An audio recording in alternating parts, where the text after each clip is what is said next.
Salut tout le monde, c'est Pantinax et je vous retrouve pour une nouvelle vidéo. On va parler PHP et énumération notamment. Alors les énumérations, c'est quelque chose d'assez nouveau en PHP.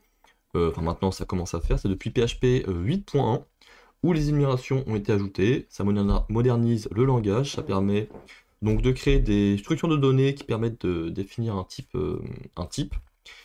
dans un ensemble fini de valeurs d'après la documentation. On va voir exactement ce que ça donne parce que là le charabia comme ça c'est pas très compréhensible. Ce que l'on peut écrire, c'est des genres de constantes avec des valeurs, et du coup écrit correctement, qui va permettre d'améliorer la lisibilité et la maintenabilité du code. Alors, comment on déclare une énumération? Déjà, il faut avoir PHP 8. Sinon ça va pas compiler. On a du coup l'apparition du mot-clé enum, et on a ensuite la définition de l'énumération. Nous, on va partir sur une énumération un peu concon, mais ça fonctionne bien. C'est par exemple les jours de la semaine.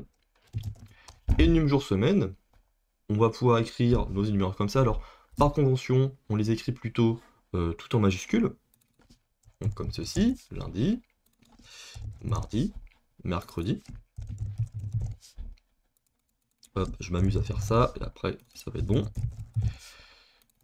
Samedi et dimanche. Donc là, si on comprend bien, on a une énumération qui s'appelle jour-semaine, et on a mis tous les cas possibles des jours de la semaine. On a nos 7 jours. On peut, du coup, les afficher. Alors là, si on essaye d'afficher ça, ça va pas très bien marcher, parce qu'on peut pas convertir les cases ici sous forme de string. Alors, on nous dit qu'il faut implémenter la méthode toString, mais tac, ici on nous dit normalement que voilà, les énumérations ne doivent pas inclure la fonction toString, donc ça dégage, tout simplement. On peut en fait accéder à une propriété qui s'appelle name de énumération, donc qui provient d'une interface, d'UnitEnum. Donc en fait toutes les interfaces, toutes les énumérations ont accès à cette propriété. On obtient donc en fait lundi le nom ici de la case. Tout simplement. Donc voilà. Ok. On a d'autres fonctionnalités. Cases.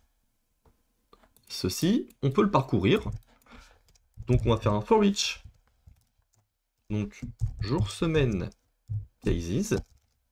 Pardon. Hop, as case.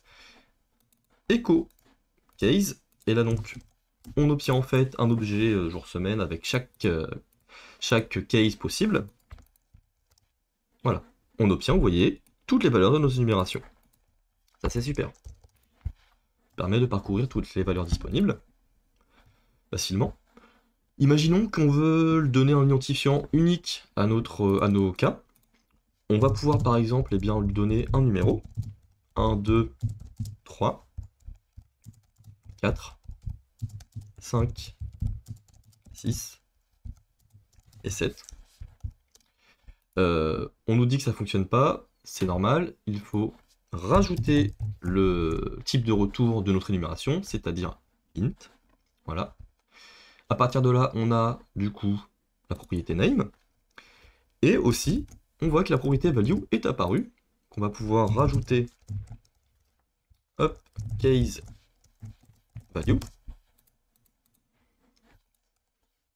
entre parenthèses, dans notre for each, on va lancer, voilà, le PHP, et on a bien les ID qui apparaissent ici. Très bien. Maintenant, ce que l'on peut faire, c'est par exemple créer une fonction, alors label, par exemple, label, qui va en fait matcher, donc avec la fonction match, on met en paramètre du coup pour matcher this, qui correspond à l'énumération donc en cours pour trouver le bon label. Donc au lieu de mettre ceci, je vais écrire case label. On va donc lancer et on se retrouve avec, voilà, si jamais un GE pour vous montrer que ça marche bien, j'affiche jour, semaine, mardi, label. on devrait avoir au début, voilà, mardi qui s'affiche correctement. Donc, this pour matcher donc l'instance courante, eh bien mardi correspond à mardi. On pourrait faire la même chose par exemple avec, je sais pas, une fonction color et puis associer une couleur à chaque jour, et on aurait correctement eh bien, la définition de la couleur en fonction du jour de l'énumération. On a aussi la possibilité de récupérer la valeur d'énumération par la fonction from.